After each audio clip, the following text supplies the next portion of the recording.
तिरुचि नाम के एक गांव में एक दंपति रहते थे, नीना और कृष्णा। उनके एक बेटा था, राजेश। नीना बहुत ही लालची औरत थी।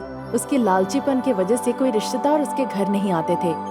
राजेश की शादी की उम्र हो गई पर उसकी शादी नहीं हो रही थी। उसके पिताजी गांव में घूम के लड़की तलाश कर रहे थे पर उन्हें कोई लड़की नहीं मिली। एक दिन वो बैठ के उदास होकर सोच रहे थे। इस बीच उसकी पत्नी आके कहने लगी, क्या हुआ जी, इतने उदास क्यों लग रहे हैं? अब क्या कहे, सब मेरी किस्मत है। अरे इतने गुस्से में क्यों हो? क्या हुआ है तुम्हें? और क्या होगा, तुम्हारे बेटे की अभी तक शादी नहीं हुई है। तो इसमें मैं क्या कर सकती हूँ? तुम्हारी लालचपन की वजह से सारे गांव वालों को ये बात पता है। कोई अपनी बेटी नहीं देना चाह रहे हैं। ऐसा तक कि पंडित जी को भी पता है, इसीलिए वो भी नहीं देख रहे हैं। सब तुम्हारी वजह से।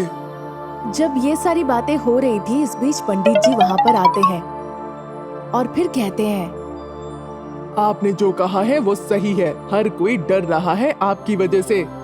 ये सुनकर नीना काफी गुस्से में आ गई। फिर वो कहने लगी, ये सब कहने के लिए आप पैसे लेते हैं? अरे आप इनको क्यों पैसे देते हैं बेकार का? बकवास सुनने के लिए? ये कहकर वो गुस्से से अंदर चली गई। देखिए आपकी पत्नी कैसी बात करती है। वो सब छोड़िए, अगर कोई रिश्ता है तो उस बारे में बताइए। एक रिश्ता तो है, लड़की का माँ बाप नहीं है, वो दहेज नहीं दे सकते हैं, अकेली है वो। अगर मंजूर है तो मैं बात करूंगा।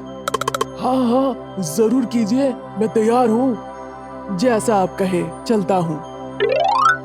फिर दोनों परिवार के बीच में बातचीत होती है और पूरे मंजूरी के साथ धूमधाम से शादी हो जाती है।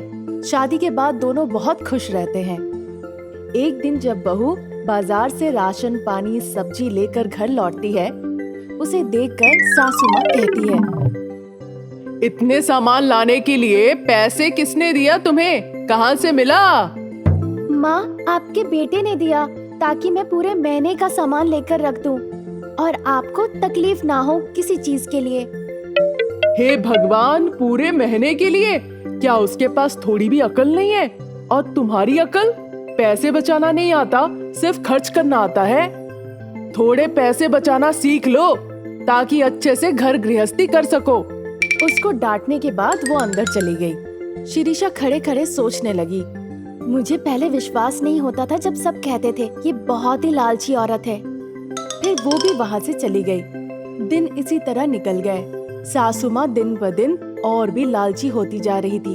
एक दिन शिरीषा ने अपने सासू माँ से कहा, माँ, घर के सारे राशन पानी खत्म हो गए हैं, हमें उन्हें लाना होगा। ऐसा क्या? एक काम करो, 2 कप चीनी पड़ोस के पार्वती के घर से ले आओ, 2 कप नमक पीछे वाली वंदना से ले आओ और 2 कप मिर्ची पाउडर वो पास वाली सुशीला से ले आओ। और भी कुछ चाहिए तो वहाँ रागिनी रहती है, उससे भी ले आओ। उनकी बातें उसे पसंद नहीं आई। फिर भी क्योंकि उन्होंने कहा था तो उसे मानते हुए वो पार्वती के घर चली गई एक कटोरी लेकर। और वहाँ जाकर पार्वती से वो कहने लगी, शिरीषा, यहाँ क्यों आई हो? पार्वती जी, क्या आप 2 कप चीनी दे सकती हैं? ये सुनकर पार्वती आग बबूला होकर कहने लगी, क्या 2 दिन पहले तुम्हारी सासू माँ आके 4 कप चीनी ले गई है मुझसे, फिर तुम आई हो चीनी मांगने? क्या तुम्हारे पास थोड़ी भी अकल नहीं है? और उनके पास भी नहीं है? तुम सास बहू मिलके सबके पास ऐसे ही मांगती फिरती हो क्या? अरे बाजार से खरीद के भी ले आओ। कितना मांग मांग के घर चलाओगी अब? इस तरह उसने शिरीषा को बहुत डांटा। फिर वो रोते रोते घर वापस गई। उसे रोते हुए देखकर सासू माँ ने पूछा, अरे बहू रानी, क्या हुआ, क्यों रो रही हो? उसने सासू माँ को एक एक बात खुल के बताया। ये सुनकर सासू माँ कहने लगी, क्या उसने ऐसा कहा? रुको मैं मजा चखाती हूँ। जब वो ये सारी बातें कर ही रही थी, उसके पति वहाँ पे आए और कहने लगे, बंद करो ये सब कुछ हुआ है तुम्हारी वजह से। तुम चुप रहो और एक जगह बैठ जाओ, ये सब मत करो। इस तरह से कृष्णा ने अपनी पत्नी को बहुत डांटा। ये सुनकर बहुत गुस्से से वो कहने लगी, हाँ हाँ, हमेशा तो मेरी ही गलती होती है। इस तरह से कह के वो अंदर चली गई। कुछ महीने निकल गए। शिरीषा को वहाँ रहना बिल्कुल अच्छा नहीं लग रहा था। एक दिन रात के वक्त वो अपने कमरे में बैठ के रो रही थी। इस बीच राजेश वहाँ पे आया। क्या हुआ शिरीषा, क्यों रो रही हो तुम? क्या आपने मेरे लिए कभी साड़ी ले आया इतने दिनों तक? सिर्फ मेरे पास 2 ही साड़ी है, एक मेरे शरीर पे है और एक सूख रहा है। हर कोई मुझे देख के हंसता है। मुझे पता है मेरे पिताजी ने मुझे कैसे बड़ा किया। मैं आपसे हीरे जवाहरात नहीं मांग रही हूँ और ना ही कपड़े। मैं बस कह रही हूँ कि आप अपनी माँ के व्यवहार को बदल दीजिए। वो बहुत ही लालची है, यही मुश्किल है। बचपन से ही मेरी माँ ऐसी है, मैं उन्हें नहीं बदल सकता हूँ। इस तरह से उसने अपनी बात कही। फिर अचानक से शिरीषा को बहुत खांसी होने लगी। ये देखकर राजेश ने पूछा, क्या हुआ शिरीषा? पिछले हफ्ते से मुझे बुखार है। मैंने आपकी माँ से कहा हॉस्पिटल ले जाने के लिए। उन्होंने मुझे कहा गर्म पानी पियो, सब ठीक हो जाएगा। हॉस्पिटल जाने की जरूरत नहीं है। वो मेरा ख्याल भी नहीं रखती है, मेरे सेहत के बारे में कभी सोचती भी नहीं है। इस तरह वो रोते रोते कहती है। उधर कृष्णा जोर से चिल्ला के कहने लगते हैं, दर्द हो रहा है, पेट में बहुत दर्द हो रहा है।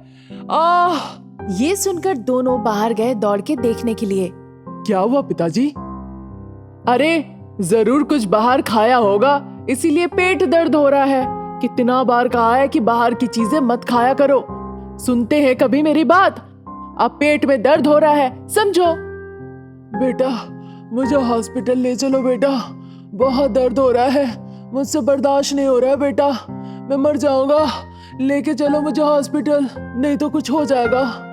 क्या हॉस्पिटल? नहीं नहीं, सिर्फ गर्म पानी पियो ना, ठीक हो जाओगे, सब कम हो जाएगा। गर्म पानी पीने से सब ठीक हो जाता है। फिर भी कृष्णा पेट दर्द से तड़पने लगे और कहने लगे, बेटा मुझे हॉस्पिटल ले चलो बेटा, इस तरह से मत कहो। कृष्णा इस तरह से अनुरोध करने लगते हैं। फिर राजेश उन्हें हॉस्पिटल लेके जाता है। नहीं राजेश, हॉस्पिटल में बहुत खर्च होंगे, ज्यादा खर्च मत करो, मत जाओ। राजेश फिर भी अपने पिताजी को हॉस्पिटल लेके जाते हैं। वहां पर उनकी जांच होती है। राजेश, उसकी माँ और पत्नी बाहर इंतजार करते हैं। जैसे ही डॉक्टर साहब बाहर आते हैं, नीना कहती है, क्या हुआ डॉक्टर साहब, आपने इतने पैसे क्यों लिया बस पेट दर्द के लिए? सिर्फ पेट दर्द नहीं, कितने दिन से ये दर्द हो रहा है पहले बताइए। डॉक्टर साहब करीबन 1 महीना, तब से दर्द हो रहा है। फिर आपने अनदेखा क्यों किया इसे? क्यों, क्या हुआ डॉक्टर साहब? सिर्फ आपके अनदेखा के कारण उन्हें इंटेस्टाइन कैंसर हो गया है। बस वो कुछ ही दिन के मेहमान हैं और ये उनका आखिरी स्टेज है कैंसर का। अब वो ज्यादा दिन जिंदा नहीं रहेंगे। ये सुनकर नीना जोर जोर से रोने लगी। हे भगवान, ये क्या हो गया?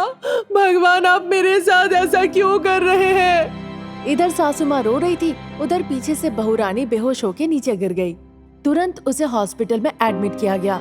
डॉक्टर साहब ने उसकी जांच करके बताई, इसे डेंगू हुआ है, हमें तुरंत इसकी ट्रीटमेंट शुरू करनी होगी, नहीं तो इसके जान को खतरा हो सकता है। ये सुनकर राजेश ने कहा, कृपया शुरू कीजिए ट्रीटमेंट डॉक्टर साहब। राजेश ने डॉक्टर साहब की बात मान ली। वो ट्रीटमेंट के लिए शिरीषा को अंदर लेकर गए। उसके बाद राजेश अपने माँ से कहने लगा, ये सब कुछ हुआ है माँ तुम्हारे लिए और तुम्हारे इस लालची स्वभाव के लिए। अब रो के क्या फायदा, तुम्हारे लिए 2 जान दांव पे लगी है। ये कहकर वो अपने माँ पे बहुत चिल्लाया। ये सुनकर वो रोने लगी। हे भगवान, मेरी गलती है सब, मैं क्या करूं? मुझे माफ कर दो भगवान, मुझे माफ कर दो। ये कहकर वो जोर जोर से रोने लगी। दूसरे दिन डॉक्टर साहब आके कहने लगे, हम आपके पिताजी का ऑपरेशन करेंगे, पर वो सक्सेसफुल नहीं भी हो सकता है। इसके लिए आपको थोड़े खर्च करने पड़ेंगे, लेकिन कोई बात नहीं डॉक्टर साहब, मैं खर्च उठाने के लिए तैयार हूँ। आप ऑपरेशन कीजिए, मैं अपनी पूरी कोशिश करूंगा, बाकी सब ऊपर वाले की मर्जी। आपकी पत्नी की सेहत अच्छी है। डॉक्टर साहब की बातें सुन के राजेश को थोड़ी सी शांति हुई मन में। दूसरे दिन राजेश बिल पेमेंट किया और उसके बाद उसके पिताजी की ऑपरेशन शुरू हुई। पर ऑपरेशन के दौरान पिताजी की मौत हो गई। फिर डॉक्टर साहब आके इस बात की पुष्टि की। ये सुनकर उसकी माँ बहुत दुखी हो गई। राजेश भी बहुत दुखी हो गया। माँ, अब तुम खुश हो ना? तुम्हारी वजह से पिताजी की भी जान चली गई। तुम्हें क्या मिला इस लालचीपन की वजह से, बताओ?